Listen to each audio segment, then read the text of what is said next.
La cuarta viene a cargo de Maxine Repeto. Él es licenciada en Humanidades con mención en Historia, con maestría y doctorado en Antropología Social y postdoctorado en el Centro de Investigaciones y Estudios Superiores en Antropología Social en Ciesas, México. Actualmente es docente titular en la Universidad Federal de Roraima, en Brasil, y él tiene el tema la formación de profesores indígenas en la licenciatura de la Universidad Federal de Roraima, Brasil. Adelante, Maxim. Ok, buenas tardes. Eh, ¿Me escuchan bien? Es un Sí, gusto, sí, te es, escuchamos. es un gusto estar con ustedes y agradezco la invitación. Eh, Como dijeron ahí, yo trabajo en Brasil en la Universidad Federal de Roraima y voy a hablar un poco de la experiencia que venimos haciendo hace un poco más de 20 años. O sea, este año cumplimos 20 años de trabajo dedicados a la formación de estudiantes indígenas.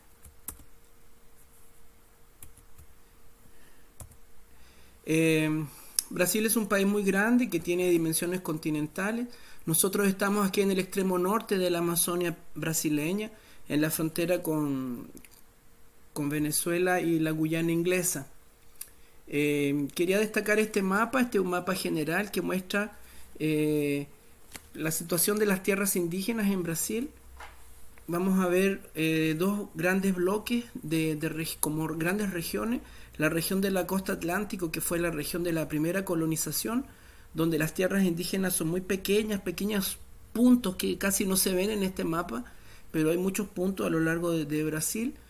Y la Amazonia brasileña, que es una región de colonización bien posterior, que solamente fue ocupado más efectivamente en el siglo XX, y el reconocimiento de los territorios indígenas tuvo otros paradigmas mucho más baseados en cuestiones ambientales en las últimas décadas, que permitió el reconocimiento de tierras grandes, digamos, en el contexto amazónico. Entonces estamos hablando que Roraima queda aquí en el extremo norte, con algunas tierras bien grandes que suman la tierra Yanomami, por ejemplo, una de las tierras más grandes de Brasil. Eh,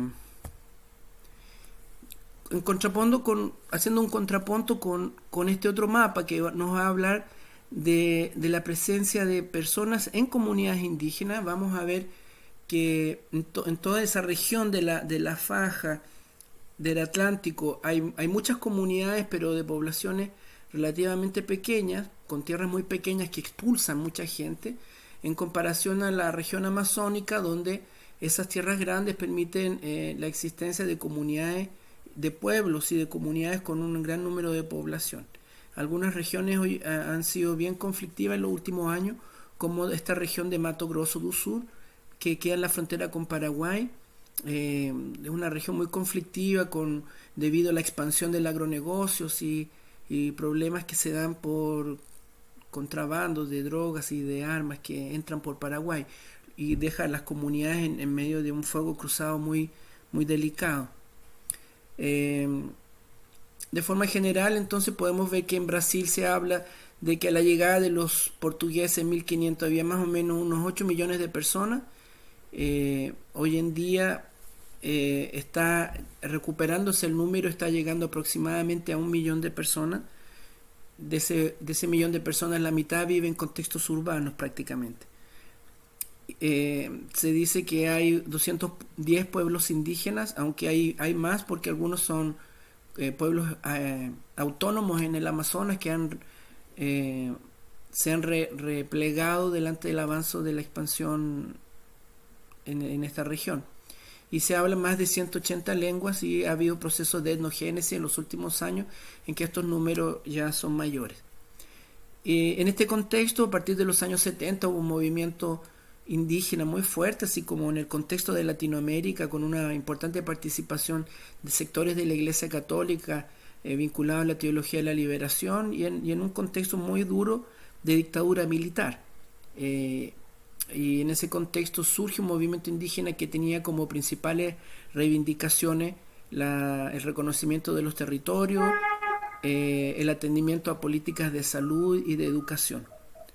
Y en los últimos años había una importante actuación de ONGs, de universidades y de las propias organizaciones indígenas que han asumido, digamos, en plenitud su representación, sus debates, sus luchas. Roraima queda entonces aquí en el extremo norte de Brasil, en la frontera con Guyana Inglesa y Venezuela. En esta región pudimos participar de la creación del primer instituto de formación superior indígena en una universidad federal en Brasil. A partir del año 2000 surge una demanda de las comunidades y se inicia un proceso. Fuimos el segundo proyecto de formación de profesores indígenas en Brasil, porque el primero fue en una universidad estadual, en la Universidad Estadual de Mato Grosso. Y nosotros fuimos la primera universidad federal. Hoy en día hay aproximadamente 25 cursos de formación de profesores indígenas que se llaman o de licenciaturas indígenas o de licenciaturas interculturales. En Brasil, el debate conceptual en torno de la educación intercultural bilingüe, como ustedes la conocen en Perú y en varios países de América Latina, ha tenido otros vínculos, digamos así, una fuerte base en el pensamiento freiriano de un trabajo de formación en la realidad, en una perspectiva de lectura del mundo. Se ha utilizado mucho el concepto de educación escolar indígena específica y diferenciada, que fue una construcción del movimiento de profesores indígenas del Amazonas para hablar de los procesos escolares que ocurrían en las comunidades indígenas. Y el contrapunto siempre con el concepto de educación indígena, que son los procesos de socialización propios. El sistema escolar ha utilizado poco la categoría de educación intercultural bilingüe, ¿no? El concepto de bilingüe ha sido cuestionado porque delante de la gran diversidad de lenguas, esa idea de bilingüe, un modelo cultural, bicultural, digamos así, ha sido cuestionado. Pero el propio uso del concepto de interculturalidad no ha sido muy utilizado por el propio Ministerio de Educación. Hay algunos documentos que hablan, pero no ha sido un documento tan hegemónico como ha sido en Perú, en Bolivia, o en Ecuador, en México inclusive. Y yo creo que esto trae una doble lectura de que, por un lado, no ha habido un debate teórico, digamos, a la altura que han habido en los países andinos, sobre todo debido a la actuación del PROEBI Andes, ¿no? que colocó ese debate muy claro durante muchos años. Y por otro lado, también una cierta... un cierto sentido de que lo que se está discutiendo es lo que está pasando en las escuelas, y muchas veces el propio concepto de interculturalidad trae una idea que a veces se coloca poco en la práctica. Entonces, como hay un doble sentido en por qué no se usa el concepto tan masivamente, tan sistemáticamente como en otros países. Bueno, en este contexto, en Roraima viven varios pueblos indígenas. Es una región, es uno de los estados con mayor presencia indígena en términos de población relativa. En Brasil la población indígena está llegando a 1 millón de personas en un país de 200 millones, y en Roraima es uno de los estados que tiene mayor población indígena, aproximadamente un 10%. Y las escuelas indígenas están muy extendidas desde la segunda mitad del siglo XX. Hay escuelas que actúan en todos los niveles escolares y en todas las modalidades. Y faltan recursos, faltan procesos formativos, falta un apoyo más directo del sistema escolar que permita que esas escuelas funcionen bien. Y el propio movimiento ha levantado, reivindicando la construcción de proyectos pedagógicos propios. Y ellos llegan a la universidad con esta demanda.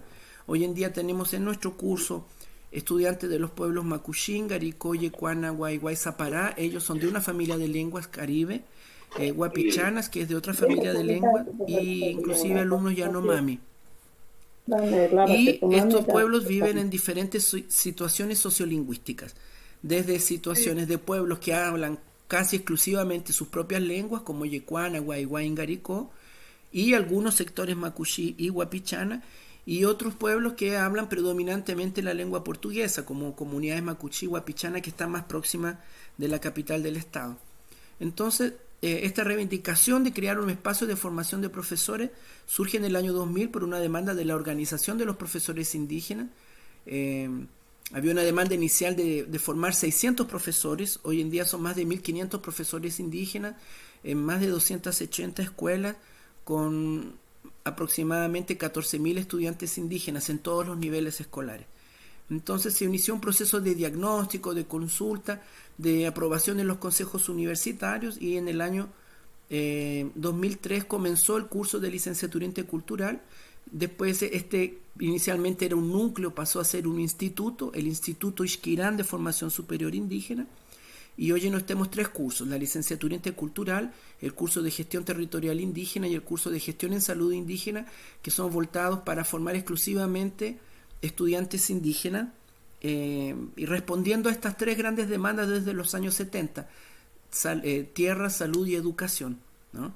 Y además de eso ha habido todo un debate para abrir vagas, cupos de acciones afirmativas como cuotas étnico-raciales en los otros cursos de la universidad, los cursos regulares, lo que ha sido una acción bien importante. Hoy en día aproximadamente el 10% de los alumnos de la universidad en el estado de Roraima son indígenas, y eso ha sido bien importante, y es un debate mayor que ha habido en Brasil, incluyendo también la población negra. El Instituto Ixquirán y el curso de licenciatura intercultural surgen para canalizar la formación de estos jóvenes, creando un espacio en la estructura universitaria con un centro donde hay participación de las organizaciones indígenas, y en ese sentido fue una especie de reforma universitaria sin decir que era eso, porque permitió que las personas pudieran participar de esos procesos y teniendo como principio la formación por la investigación, dialogía social, interculturalidad y la interdisciplinaridad.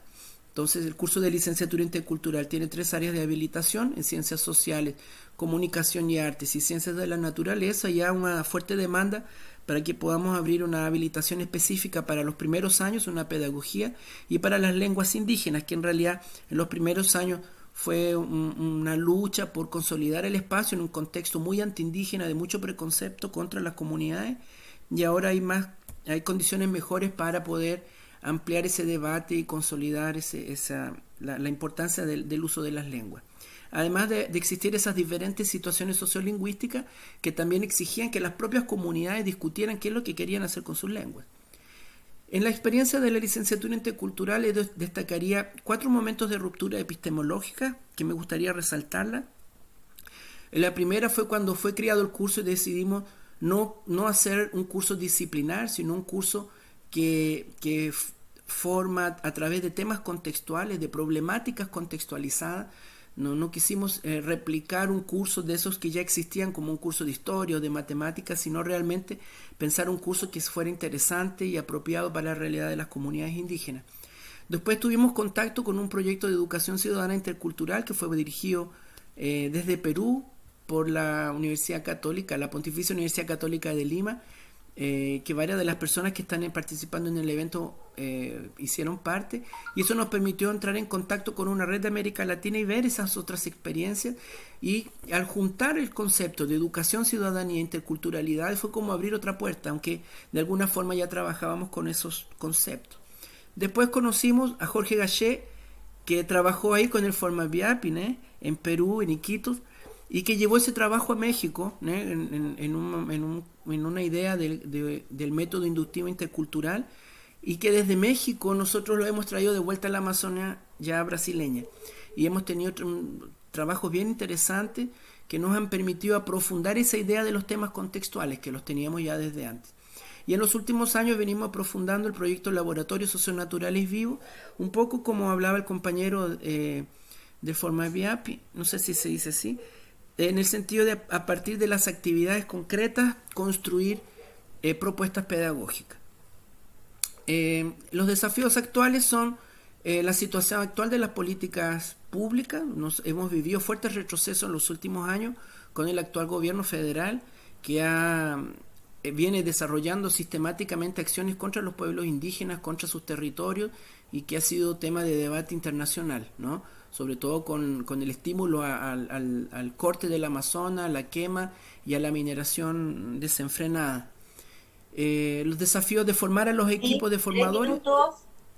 tenemos un proyecto que viene a cuestionar el modelo del sistema escolar, porque el sistema escolar quiere saber de metas y de competencias, de acuerdo, que son definidos en los programas centrales, y nosotros decidimos no trabajar para responder a las demandas que el Ministerio de Educación colocaba, sino para las demandas que las comunidades nos levantaban.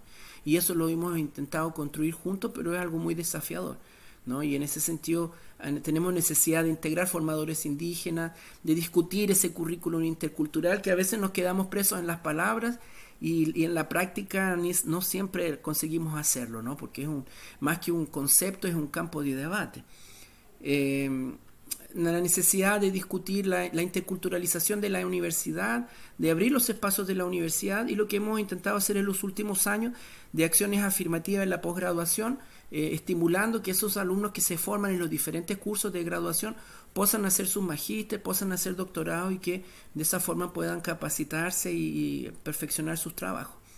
Y los conflictos que vemos hoy son en cómo se habla de la interdisciplinaridad, de la interculturalidad, porque implican un campo de debate y concepciones. Y en esto un foco importante es el propio concepto de cultura.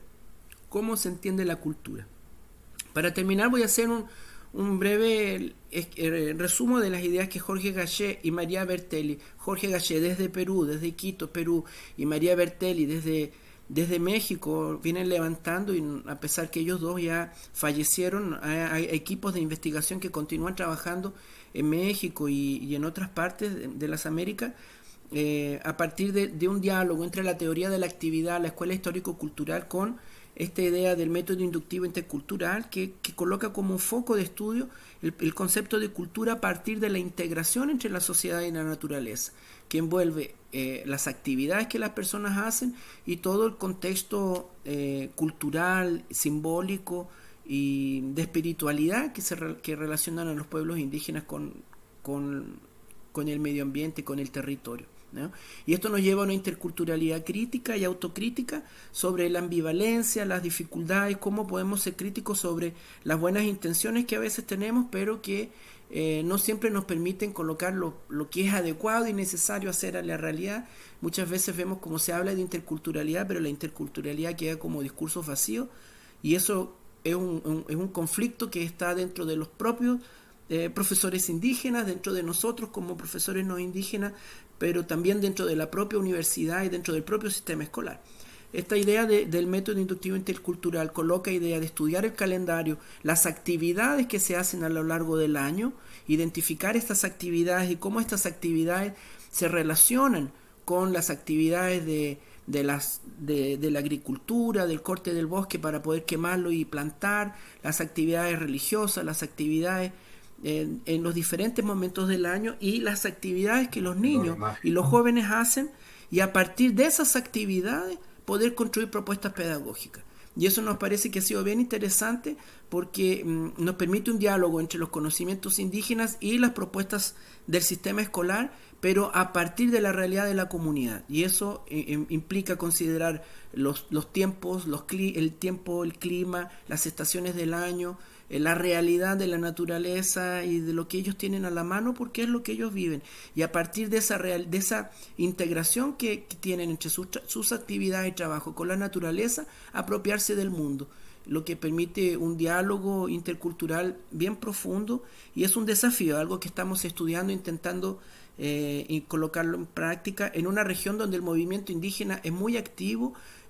Hoy en día el movimiento indígena está cuestionando las políticas del gobierno federal, que viene estimulando la invasión de los territorios indígenas, y ha sido bien importante que los trabajos que la universidad pueda hacer y este apoyo, no solo para que los indígenas entren en la universidad, sino para que podamos colocar en la mesa de debate los conocimientos indígenas y cómo los conocimientos y los pueblos indígenas tienen una importante contribución a hacer al país y al mundo, son cada vez más relevantes, ¿no? En este momento de crisis global, de crisis climática, de crisis de valores, de retrocesos y de conflictos en diversos sentidos, es más necesario que nunca que podamos discutir las cosas importantes y salir de esa centralidad etnocéntrica que muchas veces la universidad nos coloca.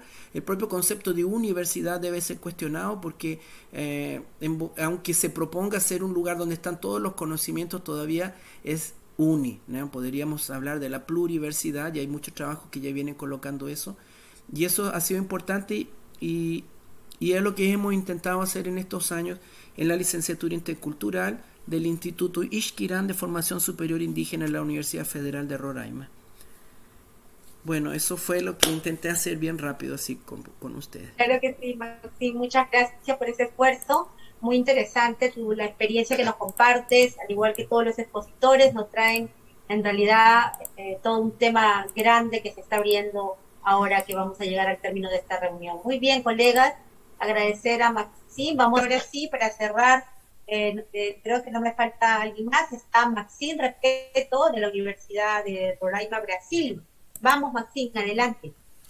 Bueno, si los laboratorios socionaturales han sido útiles, extremadamente útiles. Primero partimos del método inductivo intercultural. La palabra método se refiere a que hay un referencial teórico que parte desde los autores de la teoría de la actividad, de la escuela histórico-cultural, hasta los propios conocimientos indígenas, las perspectivas epistemológicas indígenas de pensar el conocimiento.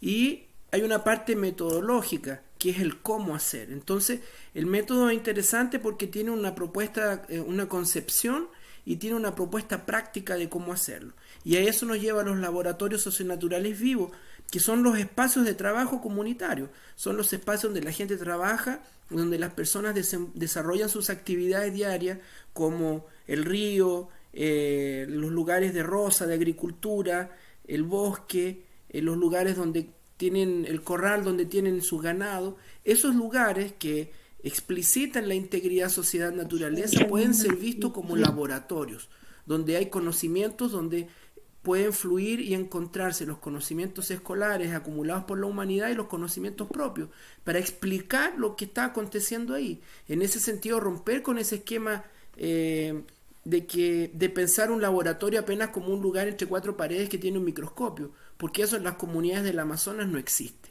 Entonces las comunidades no tienen laboratorio, pero podemos abordar de otra perspectiva esos espacios y esos conocimientos y darle un valor, valorizar lo que hay en la comunidad. Y hay lugares como por ejemplo la Casa de Fariña, que es donde se hace harina de yuca. Son lugares donde ocurren varios procesos de transformación de la yuca en harina, y eso es un laboratorio de mano llena, desde cómo se le saca el veneno a la yuca brava y cómo se transforma por procesos de fermentación en diferentes tipos de chicha. Y ahí tenemos procesos biológicos, procesos químicos, procesos de diferentes tipos para transformar la naturaleza, digamos así, en alimento. Y en ese sentido, los laboratorios nos permiten un diálogo intercultural, ¿no? Y eso que es lo rico en esta propuesta. Y sobre la matemática, la idea del curso es ser un curso interdisciplinar. Entonces, nosotros no tenemos un curso de historia, hacemos un debate un poco más amplio. Y por ejemplo, cuando vamos a estudiar historia, no estudiamos como un curso de historia clásico, que yo me formé en historia, en que uno comienza estudiando historia de Grecia, historia de Roma, historia de la Edad Media, para por último llegar a América, ¿no? Ese es el currículum de los cursos de historia, porque veíamos que eso no nos interesaba mucho, o estudiar contenido que después usted no sabe para qué le sirven. Entonces la idea es que desde una perspectiva interdisciplinar podamos discutir los problemas que las comunidades tienen. Y ahí la matemática va a entrar, no está de fuera la matemática. Ahora, como no está de fuera las lenguas, no tenemos una habilitación en lenguas indígenas. Hoy en día surge una demanda para que podamos tener una habilitación en enseñanza de lenguas indígenas. Entonces, el curso también necesita irse adaptando, ir actualizándose, y hoy es más clara la necesidad de que tenemos que en algún momento crear tal vez una habilitación en formar profesores que van a enseñar lenguas indígenas, ¿no? Como una habilitación, un curso más específico. Lo mismo tal vez venga a pasar con matemática. Por ahora la matemática está incluida, he trabajado por equipos interdisciplinares donde en el área de ciencias de la naturaleza, gente que es formada en química, en biología, en matemática, discuten las problemáticas para, desde una perspectiva interdisciplinar, poder contribuir a la comprensión de los procesos que ocurren en las comunidades. Muchas gracias, Maxine. Nos falta escuchar a Richard Ricopa. Por favor, adelante, Richard. ¿Qué tal? Sí, estuve escuchando atentamente todos los comentarios que se han hecho y creo que hay mucha engranaje en todo lo que hemos propuesto y me voy a responder puntualmente en el caso de la pregunta de cómo estamos trabajando el diálogo de saberes en el Formaviap, justamente como resultado concreto de esta necesidad de aprendizaje para resolver las problemáticas o necesidades de la comunidad. Hay que tender los puentes, ¿no? Para que se haga transitable nuestros conocimientos locales con los otros conocimientos que no solamente es la ciencia, sino también de otros pueblos, ¿no? Les pongo un ejemplo. En una mañana de trabajo hablábamos con los sabios y ellos veían la importancia que tienen las palmeras en un espacio que está degradado, ¿no? Y les preguntaba a otro sabio de otro pueblo, me decía, ¿y por qué es tan importante las palmeras en este espacio? Desde la visión quichua, es que las palmeras atraen a muchas aves, ¿no? A muchos espíritus buenos que nos van a ayudar a convivir bien. Y el otro especialista, Shawi, me planteaba de que un espacio donde hay palmeras es como una plaza en una ciudad. Todos los animales y los seres quieren habitar en ese espacio. Entonces, esa lógica planteada desde la mirada de los sabios, cuando se le plantea a un ingeniero agrónomo y le decimos cuál es la importancia de las palmeras de sembrar aquí en el espacio que está degradado, y justamente él también tiene su postura, ¿no? Es que las palmeras de alguna manera tienen la propiedad de absorber mucha agua y por lo tanto mantiene un espacio como si fuera con aire acondicionado. Entonces, por lo tanto, en este espacio necesitamos poblar de palmeras para que ayuden también a atraer a los animales, porque las palmeras producen una flor que tiene muchos aromas, sobre todo las abejas son las que se aprovechan de esos frutos. Entonces, estos conocimientos justamente tienen que ver con el diálogo de saberes. Los dos conocimientos son válidos para responder a una problemática que en este caso es que ya no hay palmeras en las comunidades, se está usando mucha calamina, por ejemplo, ¿no? Entonces, así de manera concreta, les puedo plantear este ejemplo. ¿Y eso cómo conseguimos? Conseguimos justamente dialogando con los sabios, conviviendo con los sabios, involucrándonos con la comunidad. Ahí están los conocimientos que muchas veces no están sistematizados, no están en una biblioteca, no están en internet, pero sí están ahí, están vivas, ¿no? Yo creo que es una forma de aprovechar esta estrategia para seguir existiendo como tal, ¿no? Muchas gracias. Muy bien, Richard, muchas gracias a ti, estimados colegas, participantes.